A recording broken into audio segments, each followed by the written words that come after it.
The Percy Jackson TV show is finally here, so let's talk about it. I have been dying to do so, because if you follow me on Instagram, you know that I actually went to an early premiere for these first 2 episodes. So now that all of you have seen it, I can finally make a video on it. After the 2 disaster movie adaptations completely disrespected the source material, how did this adaptation fare? I'm going to talk about that and much more, going over my own personal opinions, as well as pointing out hidden details and Easter eggs. Now, there will be spoilers in this, so if you haven't seen it yet, you've been warned.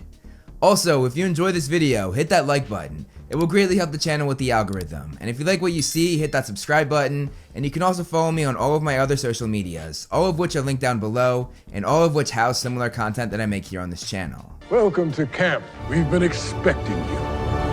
Before we get into it, I want to thank today's sponsor, Rokid, who sent me their Rokid AR Joy Pack. This comes with their Rokid Max AR glasses and the Rokid Station, which allows you to access anything in Google Play and dive into the Android TV experience anytime, anywhere. For me, this is such a cool product for someone who travels a lot. I was basically able to have a movie theater while in the airport and while on the plane. It allows you to see what's going on around you as you watch, but also has a blackout piece to have the full cinematic experience. With a 360-inch large screen and 1080p quality, it's an amazing movie theater carried in your pocket. And with the Rokid Station, you have access to all of your favorite apps like Prime Video, YouTube, YouTube TV, Hulu, and so much more. It's your one-stop entertainment destination. And if that wasn't enough, even if you don't have the Rokid Station, you can hook the AR glasses up to your Android phone or iPhone 15. I've watched countless movies and TV shows on this device since getting it, and it's honestly one of the coolest products I've ever seen. If you want to experience it for yourself, I have it linked down below in the description as well as in the pinned comment. Go check it out, it's a great product, you won't be disappointed, and you'd be helping support the channel. Now that I've said that, let's get the video started. The show starts with the opening line from the novel, which I love. If you think you might be one of us, my advice is turn away while you still can. Don't say I didn't warn you. On top of that, the introduction also adds lore to the series, which is something that Rick Riordan, the author of the books, who is also a main writer for the show, said he would be doing. In terms of updating the story, it was important that I looked at it again with fresh eyes and made sure that the story was speaking to all kids. The main thing that he added was a 2nd grade Percy seeing a black Pegasus, which is of course Blackjack, who we don't actually meet until the end of the 2nd book. We also see a golden rhino, which reminds me a lot of the golden bulls that would attack Camp Half-Blood in the next book. This is also used to demonstrate the mist perfectly as it turns into a trash truck. The intro also introduced us to Percy drawing everything he sees, which includes a Cyclops, referring to a moment Percy mentioned in the book about seeing a man with one eye at the playground. We also see that bull I mentioned earlier, Medusa, a Hydra, Cerberus the 3-headed dog, the Chimera, a few Furies, the dragon, the Minotaur, the Master Bold, and a snake, which also refers to a moment mentioned in the book where a snake slithers into Percy's cot when he was just a kid, and Percy actually strangled that snake to death as just a toddler. There are a ton of Yancey Academy logos throughout this part of the series. I was very impressed for the detail that they showed for this, having sweatshirts, signs, and even the Ys on the entrance to the school. However, even with all of that, they never actually mentioned that Yancey Academy is a place for troubled kids. We see Percy and Grover playing Mytho-Magic, which is the game that Nico D'Angelo introduces us to in the 3rd novel. Later in the show, Grover says that these cards were part of Percy's training. The Mytho-Magic cards were training. Which is a nice detail that ties later lore into the origin story. Things like this really show you how much Rick Riordan thought about how he was going to write this screenplay. He wasn't just like, oh, I'm gonna do it exactly how I did it in the book. No, he's actually sitting down, rethinking everything that he wrote, and seeing what he can do to make the story better. We get some foreshadowing as they show a statue of Perseus holding Medusa's cut off head, which of course refers to something that will happen later in the season. I love the way that they show dyslexia, because as someone who's actually severely dyslexic, this really is what it looks like at times. This episode also added a lot to Sally Jackson's character, which I'll go over as we go through the show, and honestly, I love what they're adding to her character. The first big thing that they added for her was the flashback of Percy and his mother going to the Med and Sally telling him about Perseus, whom he was named after. Sally also says a line here that I love. Not everyone who looks like a hero is a hero. and not everyone who looks like a monster is a monster. Her saying that not everyone who looks like a hero is a hero refers to a certain character who we will learn more about as the season progresses. Also, the part about not everyone who looks like a monster is a monster refers to Percy's half-brother Tyson. On top of that, Sally quoting what Perseus' mother said to him foreshadows what she says to Percy when they face the Minotaur. Hold fast, Perseus. Brave the storm. Hold fast. Brave the storm. We see Percy and Grover switch what's on their sandwich, Percy taking Grover's meat and Grover taking Percy's cheese, which is a very subtle way of showing that Grover is a vegetarian. I love that when Percy uses his powers to push Nancy, it shows his stomach, because whenever this was described in the book, it says he felt a tugging sensation in his gut. The episode also made the pen, aka Riptide, vibrate, which I don't think ever happened in the book. One thing that disappointed me though was that they sort of took away how badass Percy was in his first fight against the monster, because in the book, he caught Riptide that was thrown to him, slashed the sword through Mrs. Dodds, and beat her in an epic way. Meanwhile in the show, it's just him lying on the ground and opening the pen sort of by accident. During the Yancey office scene, on the left here is Rick Riordan himself making a cameo in his own show. That's so cool. Behind Percy and Grover in this scene is also that famous painting of George Washington, and this is noteworthy because in the books, it's mentioned that George Washington was a half-blood, his mother being Athena. Also, this scene wasn't in the book. Percy never had a disciplinary meeting, and honestly, I don't hate it.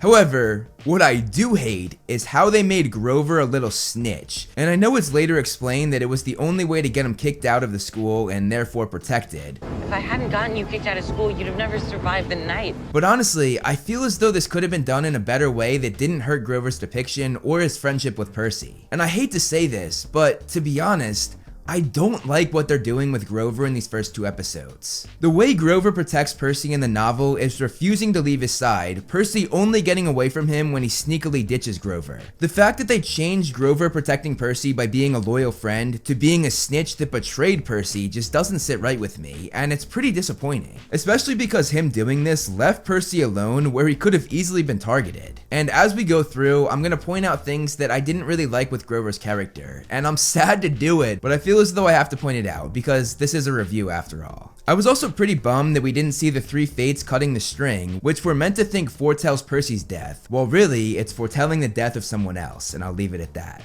Chiron mentions that he's seen a lot of young people go through what Percy's going through. I've seen a lot of young people go through this sort of thing in my time. But of all of them, I suspect that you might have the most difficult journey. And this refers to all of the Greek heroes he trained in the myths, including Hercules. Seeing the Superintendent Eddie was interesting because it's different from his appearance in the novel. There he was friends with Gabe, while here he was in an argument with him about eating fruit so he doesn't clog the toilet as much. Have you considered eating more fruit?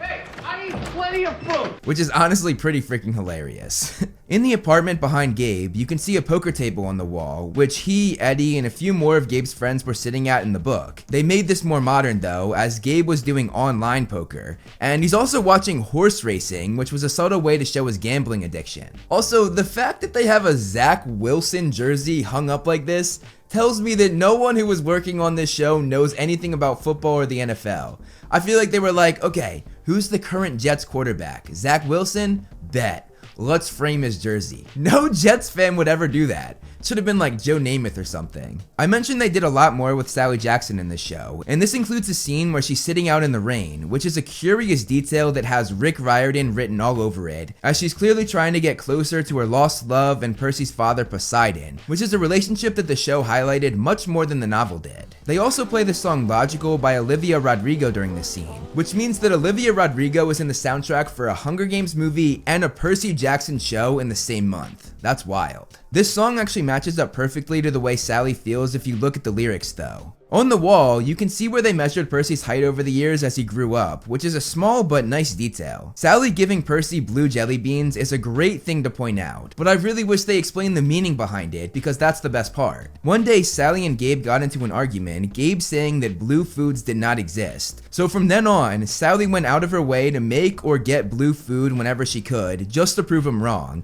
And this sort of became Percy and his mother's thing, always eating everything blue. I'm hoping that they explain this in a later episode, episode because honestly, it's one of my favorite little details in the series. Also, she got the blue jelly beans from her job working at a candy shop, which was another thing that the show did not mention, though it did mention that she did have a job. My mom is the only one employed here. This series also made Sally much stronger when it comes to standing up to Gabe, as she puts Gabe in his place here. Make sure they put the hot peppers on my sandwich, Not please. if you're gonna ask like that. I said please.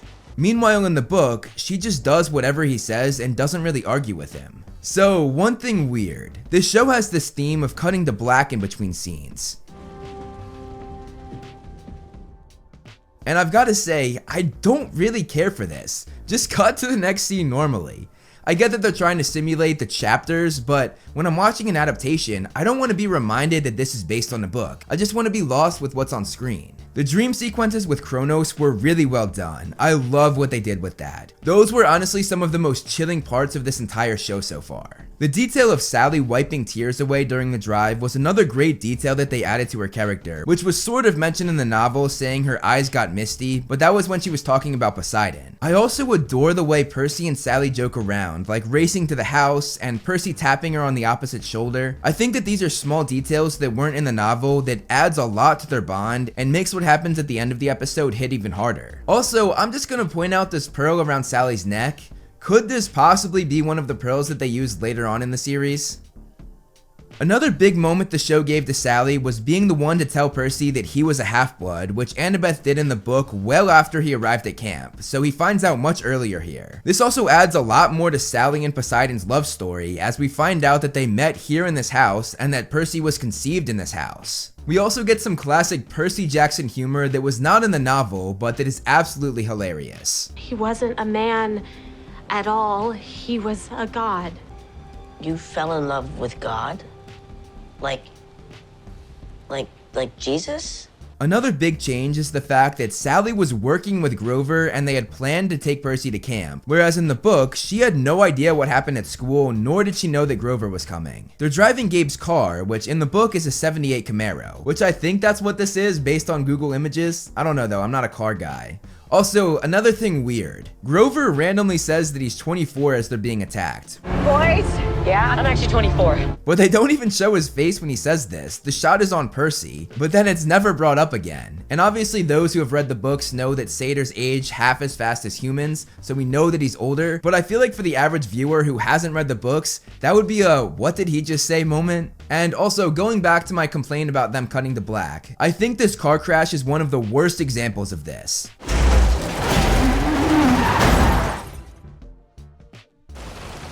It really took away the suspense for me, and honestly is kind of lazy not wanting to show the actual crash, which I get is expensive and hard to do, but this is Disney. It's not like an indie film with a low budget. This series has an insane budget. I feel like they were just lazy and didn't want to do it. Looking up at Half-Blood Hill, you can see Thalia's tree, which Zeus of course turned his daughter into when she was about to die while being chased by monsters. We then get another big time Sally scene that really boosts her role as she comes up with a plan to confuse the Minotaur, even using Percy's red jacket to save her son. In the book, she didn't do any of this, she kind of just got grabbed and disintegrated. Honestly, I really like all of the things that they're adding to Sally Jackson's character, because it does make her downfall all the more meaningful, and also later on, Percy's choice to go and try to save her. When I saw the Minotaur fight in the trailer, I was definitely pretty bummed that Percy was using Riptide, because one of the most badass things Percy does in the first book is rip its horn off and stab the beast with it to win the fight. And boy am I happy to see that they kept that in the show. I was so nervous that they were going to cut that when seeing the trailer, so I'm a happy fan. Also, seeing Riptide be uncapped like that for the first time was pretty freaking epic, and I love the way it lights up, just as described in the book. It's also interesting that he has Riptide here, because in the book, Chiron actually took Riptide back after he killed Mrs. Dodds, and didn't give it back to him until right before his quest, which means he also didn't have it for Capture the Flag in the book, but in the movie he does. We hear Annabeth say that Percy is the one. He must be the one.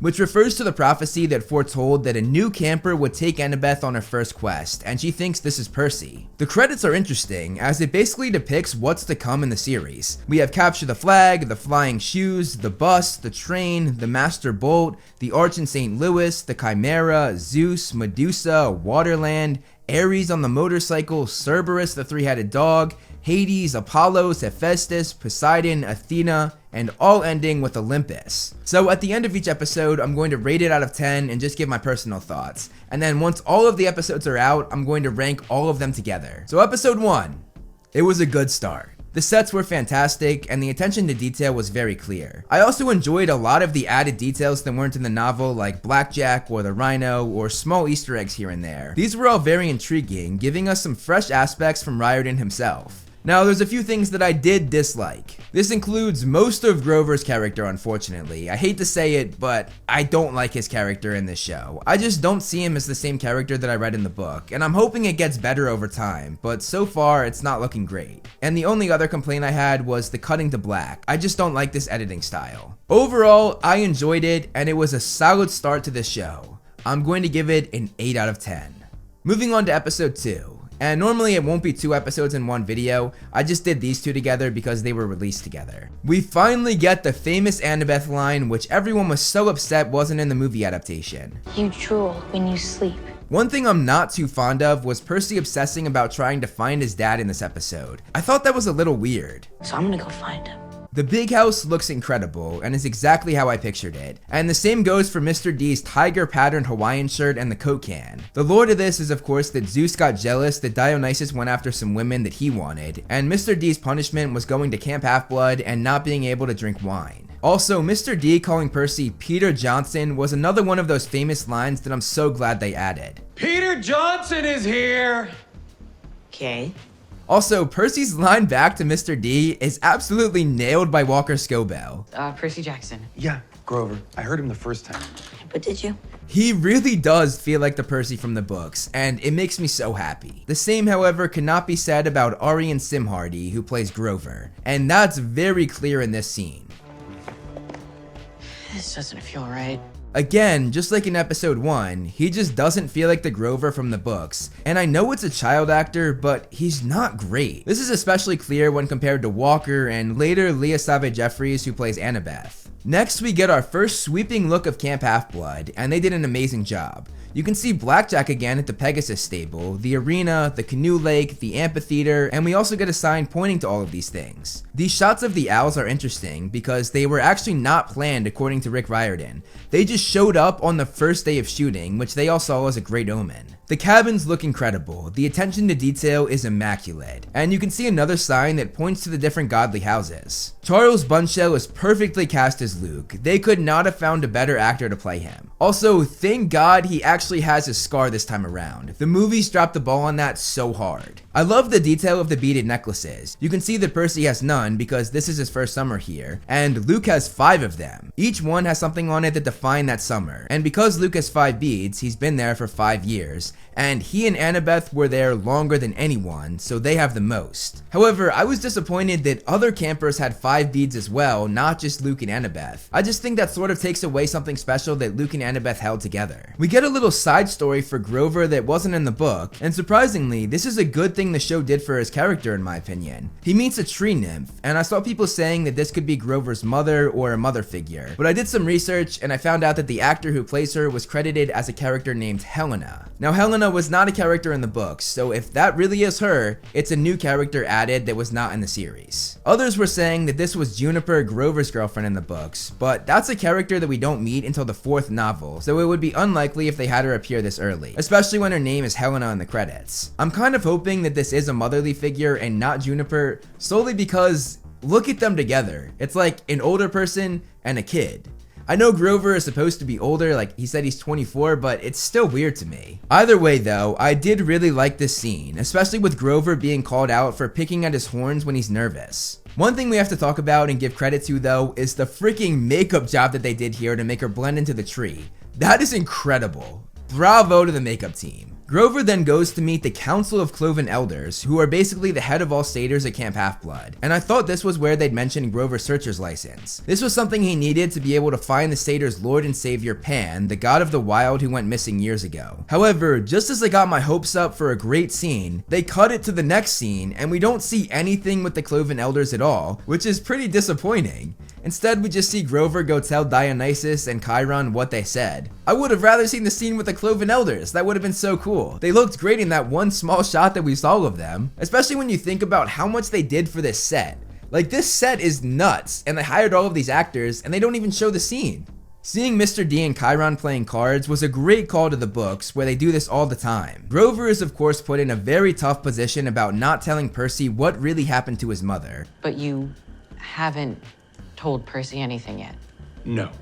No one is gonna tell him anything. And honestly, I really don't like this side story, especially with how it ends. I had high hopes for it when it started with the Tree Nymph and the Council of Cloven Elders, but this side plot did nothing but disappoint me following that. And it gets even worse as we jump ahead, as Grover disobeys Chiron and Mr. D by telling Percy in the end. Grover? Sally Jackson is alive. It puts Grover in a crappy situation that he shouldn't have been in, and to me, it's a situation that makes him feel even more distant from the character in the book than he already did. This in episode 2, paired with the snitching in episode 1, it just doesn't sit right with me. It's not the Grover that I knew. We get another scene with Kronos, which I really enjoyed a lot, as Kronos really gets in his head and is a manipulative mastermind. We see more of Camp Half-Blood, getting a look at the archery station, where you'll often find children of Apollo. We see the Forge, where Hephaestus's kids always go, and we see the dining pavilion, which was always one of my favorite locations in Camp Half-Blood. It was also really cool seeing them make burnt offerings be a detail in the show, which is not something that I thought would make it into the final cut, but is something that shows how this TV format is very beneficial when adapting a book. I'm very happy that they did it this way, and it also makes me excited for the Harry Potter adaptation. It's weird that Percy did burnt offerings to talk to his mother though, because she's obviously not a god. However, that might just be Percy not knowing how it works because he's new to all of this. But this scene goes back to Percy obsessing about finding his father, which again, I'm not the biggest fan of. I'm gonna make him come down here. I'm gonna make him see me. It just seems a bit out of character from the Percy in the books, and that's really the only time that I felt like this, because everything else with Percy, from Walker's acting to the lines, are all perfect. He is literally Percy Jackson. The bathroom scene was perfectly executed. I loved every second of this and how it was taken straight from the book's description. It took a lot longer than the book, but we finally get a full scene with Annabeth, and Leah absolutely kills it in this role. She perfectly carries Annabeth's intelligence, sassiness, know-it-all personality, curiosity, and kindness. I've supported and defended the casting of Jeffries for a long time on this channel now, but there is one thing I had to complain about, and that was the fact that Annabeth not being blonde would take away her character's meaning of debunking the dumb blonde stereotype. But I said that if Leah delivers and acts and feels like Annabeth from the books, that didn't matter. And guess what? It doesn't matter. Leah really is Annabeth, and I'm here for it. Getting the backstory of Luke, Thalia, and Annabeth was another happy surprise I didn't expect, but it again shows the benefits of having this TV show format for a book adaptation. This was also a story that wasn't actually covered in the main series, but in a spin-off book called The Demigod Diaries. My hope is that they'll add some of the stories from this book into the show. That way, it's all together. We don't have to go from like the original series to some spin-off books. The Capture the Flag sequence was absolutely incredible, from the build up to it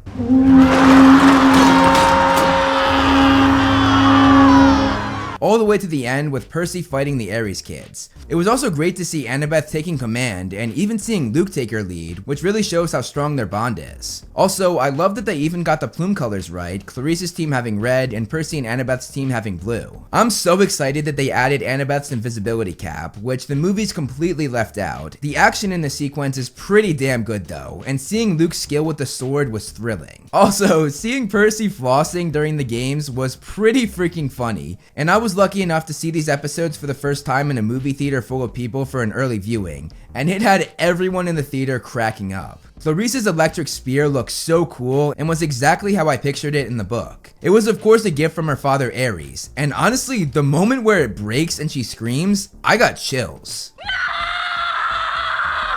The choreography was really good, and damn, when Walker did that flip to get his shield, that was epic. That right there is Percy Jackson. Another interesting detail that was added to the show was the fact that Annabeth knew who Percy's father was before anyone else, hence why she pushed him into the water. I actually like this a lot because it really shows off her brains and shows just how smart she is, which I think the show did a great job of showcasing, both with this added detail and some of Luke's dialogue about her earlier. Annabeth sees the world differently, always 6 steps ahead of everyone else. The scene where Percy gets claimed was really special and was something I had been waiting to see on the screen since I first read the books. You have been claimed by Poseidon. However, I wish they all bowed to him the way they did in the novel. They also cut the Hellhound attacking Percy here, which honestly I think was a good move and made the show flow much better. The cabin for Poseidon is magnificent, with that sea blue color, the statue of Poseidon with the trident, and even skeletons of some big time fish being held on the ceiling. We then get back to that scene that I mentioned earlier where Grover tells Percy the truth about his mother, which again makes me have to say that I'm just not a fan of what they did with Grover in the first 2 episodes, and I am hoping and praying that this gets better with the episodes to come. So my overall thoughts of episode 2. It wasn't as good as the first episode. I found myself questioning a lot more, and honestly I was let down a few more times than I was in the first one. Granted, they were all small things, like not seeing the Council of Cloven Elders. I mentioned I didn't like Percy's attitude toward his father, and the mix up with the beaded necklaces, which is a very minor one, but one that really bothers me. To be honest though, I'm glad that it's such small things that I'm nitpicking, because that means it's pretty good, especially when compared to the god-awful movie. One thing I feel I have to mention is the fact that there's a lot of inclusion with the actors chosen. I've seen people complain about this endlessly, which is why I felt I had to put it in the review, but all I have to say on it is I don't care how the characters look.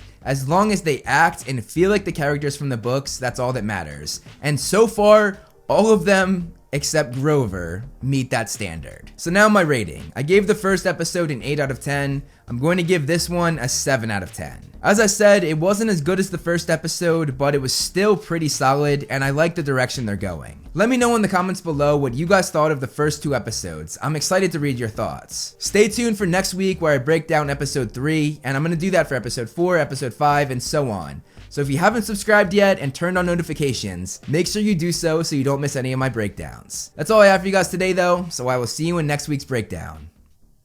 Thank you so much for watching, guys. I hope you enjoyed the video. You can follow me on Instagram to see more of my personal life, like my cute dog Loki, and some behind the scenes movie flame stuff. I also do similar content on TikTok and Twitter that I do here on this channel, so if you like what I do here, check them out. All the handles are right below me, and links are in the description. Over here are my wonderful patrons. If you want to be featured on the next video, plus get a few other perks, become a patron today. As always, if you liked the video, hit that like button and subscribe, and look out for more great movie flame videos on the way.